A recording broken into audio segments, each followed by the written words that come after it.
Hello, everyone, and welcome to Roofing Contractor Magazine's video and podcast series. I'm Chris Gray, Managing Editor for Roofing Contractor. With some reports showing the global green roofing market to be a 4.25 billion industry by 2028, now is the time to consider becoming a green roofing contractor. I spoke with Vanessa Kaichis, President and CEO of Columbia Green Technologies, to discuss the many benefits of green roofing and what contractors should know about going green. Well, I think it's such an exciting time. I've been in the business for about 12 years when I purchased Columbia Green, and I've worked side by side. I bought the company from a roofing contractor, Columbia Roofing and Sheet Metal, and I have large roofing contractors on my board, and I've worked closely with all the roofing membrane companies. And just in the last 2 years, it's really evolved where cities are bringing in nature to help solve a variety of issues. And there isn't even a more important time for making sure waterproofing and roofing, everything that we're doing on the ground, the walls and the roof, are secured and waterproof with the best products and contractors before we can even do our job. So, right, because then we're gonna bring nature and water in, and it's like more than ever critical, because the last thing we want is anything to not work together, because it'll set us all back. But it's in motion. So I'm excited to talk to you because the market's evolving right now, especially in the last year or two. Yeah, this could be one of my questions was if green roofing has experienced any sort of boom, especially with some of these supply issues going on, or even the pandemic, if that's been causing building owners to look at their roofs, reevaluate them, think, you know what, maybe it's time for a green roof. Yeah, so in the last 6 months to a year, I've noticed, so we used to do a lot of green roofing for new development, right? So many cities require a building owner now to manage water on site to even build, whether you're in Chicago or DC, New York. If you want to get a permit, you have to manage that water on site, not use the city infrastructure so that we don't overwhelm it when the storms come in. And they can use a green roof as a technology. They can use a tank, but a tank takes up a lot of room, or a green roof. So a lot of what we've done over the last decade has been focused on new development. But in the last 6 months, I've gotten so many calls now on existing things. In fact, I'm launching a whole existing building niche because variety of things. A lot of property owners and developers and building owners, office, apartment, condos, they're all trying to figure out ways post-pandemic how to get people back into the office, right? So now you have this rooftop space or even a plaza deck. So now they're going back and waterproofing it, putting pavers green to make it a really pretty place to try and entice people to get back. Like, hey, we have an amenity deck, come eat your lunch. Come eat your lunch, hang out, you could do yoga, all these sorts of things now to try to get people back on the roof, along with apartments and condos. Like, people aren't going out as much. So how do we leverage the rooftop, and hotels, putting rooftop bars, hospitals, same thing. But yeah, I'm seeing a ton on existing building. In fact, we just completed the Chicago Post Office, which is a 120-year-old building owned by JLL. And we just put a 3.5-acre rooftop park on a 120-year-old building for this exact reason. They were trying to figure out how to upgrade this whole building and then get tenants to want to even come back and work, basically. So we used a park as a way to get people there on an existing building. So yeah, I've seen it switch from just environmental, which is the new development, to now focus more around people and making these buildings better for the people. And that's really fun and exciting because it's just totally flipped, and that's actually really important, right? So yeah, that's the great part. The one thing you had mentioned previously was that, it's for the benefit of the people there, the employees, the workers, and everything. There's been some studies that have come out about the nature being beneficial to people's health and well-being, especially given all the technology that we're staring at these days, and a lot of us having to stay inside now because of the pandemic or working from home, we're not really reconnecting with nature. I don't know if you could talk a little bit about that in terms of how green roofs can benefit people and companies in that regard. Yeah, so yep, there's a new standard called WELL. Are you familiar? So USGBC has LEED, which is for the environment, and now they have the WELL standard, which is focused around people. And biophilia is the thing you're talking about, is nature, and how does that affect when we bring nature into a building environment? And the studies now, and I can send you actual statistics and data now on how much the percentage for a building owner. In fact, they have it for something like this post office, where people stay focused, productivity, stress levels. The data is actually so profound that the medical industry has adopted it. And now I hardly doubt you're going to see a hospital built without using biophilia to help for a variety of reasons, mainly the patient's recovery. Their recovery is faster, their stress levels are lower. In the children's hospitals, where a child might have to sit 6 or 7 hours for chemo, can now look over a roof and see the butterflies and the bees or the birds landing. And it brings such hope and feeling of life. And I've actually had the opportunity to sit on several medical conferences to speak about biophilia. Green roofs are part of that, right? And probably a really important piece, because now we're building these types of parks on the top of hospitals. And a doctor, it's amazing to listen to a doctor, because a doctor will talk about it when they have to give bad news to a child or family. They'll talk about then the process for the family. Their family and their children are now living at the hospital. And so these rooftops are a place for family. We don't even think about that as much as the patient. And then just having a great place to talk about hope, and building like water, and they build like sculptures and art, and they have people bring back stones. Like someone might have come out of chemo and live, they'll go travel and they bring back a stone, and that stone gives a child or somebody hope that they too will be leaving to go get a stone and bring it back. And so it becomes like this community. And yeah, the results are so profound that basically the medical industry has adopted biophilia, and then green roofs have to be a part of that. And we've done it now on the Buffett Cancer Center, the Cincinnati Children's Hospital, Cancer Centers of America, here at Legacy Children's Hospital. We've done 3 Johns Hopkins hospitals in the DC market. So I could go on and on from different hospitals. You're just going to see that moving forward.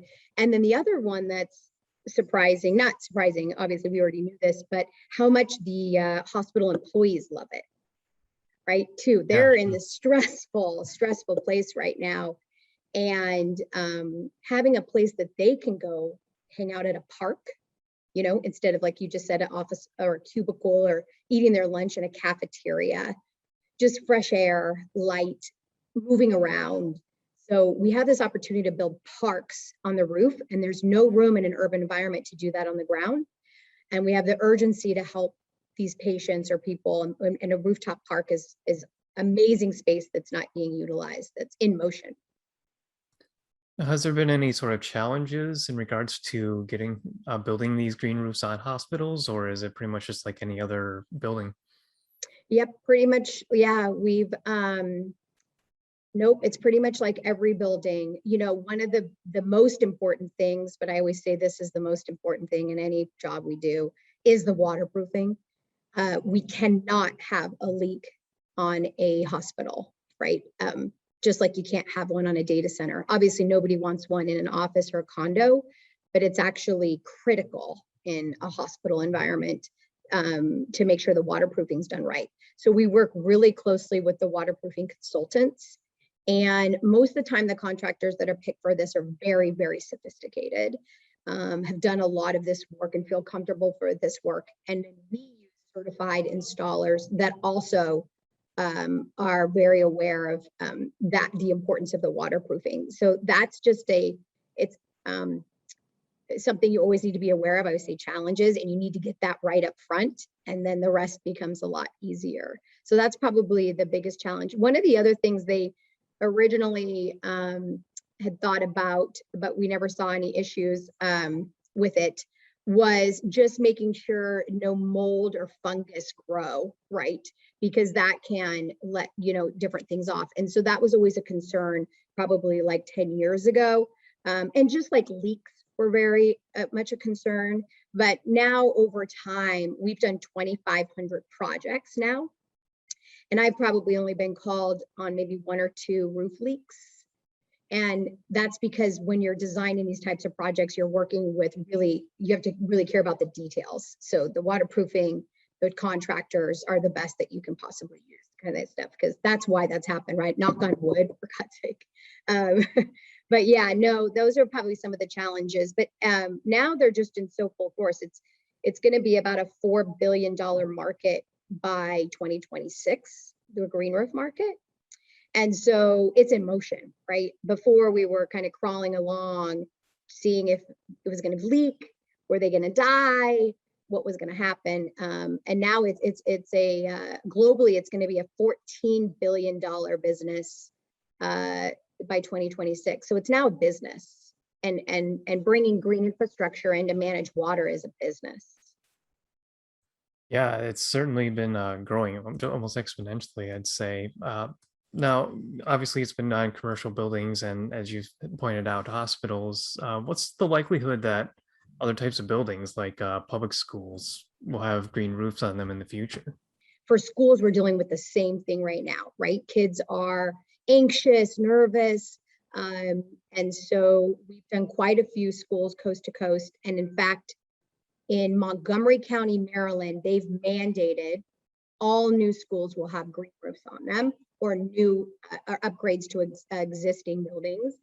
And I get to go out on those school projects, and they're so cool. The principals talk about it and love it. They put gardens, urban gardens on there now. A lot of urban kids, interurban, don't even know that a carrot or a tomato came out of the ground. And what an education to watch a child again see how food is made and how healthy food, and anyone can do it, right? It's affordable to go get seeds and put it in your backyard, even in a city or your patio. If there are roofing contractors watching this or listening to this, and they're interested in getting green roofing, what's some sort of like general advice or any sort of like pointers that you would have for them? Yeah. So I think the market is split probably 50-50 between roofers and landscapers. So in the green roof market, there's 2 types of green roofing. And the park light that you saw in Chicago Post Office, that's like a park. That's going to be installed by a landscaper. But when you see these projects up here with more of like just a green sedum mat, the roofer will do this work. The roofer will lay down a tray and be able to do this work. And so it's kind of split between the type of project. Here's the products. If it's a tray project, mostly schools are trays. They want to just lay down the waterproofing, the roofing, and then they want to just put down a tray that has the growing medium plants, and it's green on day one.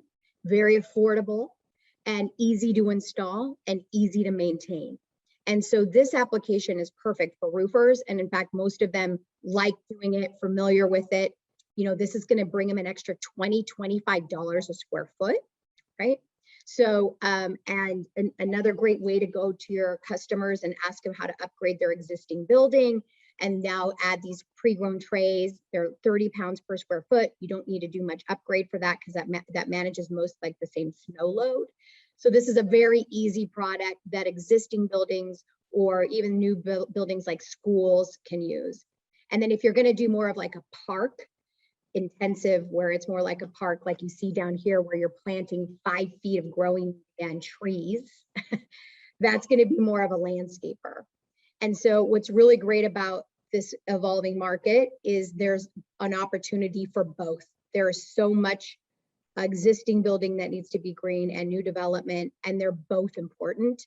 Whether you might just do a simple green roof because that's affordable and it's still gorgeous and beautiful, Or you might be wanting to do a wellness project around people and you're going to do more of a park.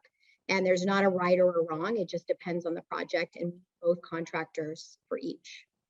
This is where the market gets exciting. Here's the 14 billion globally, but 4 billion in the States, which is one, right? So that's the financial side.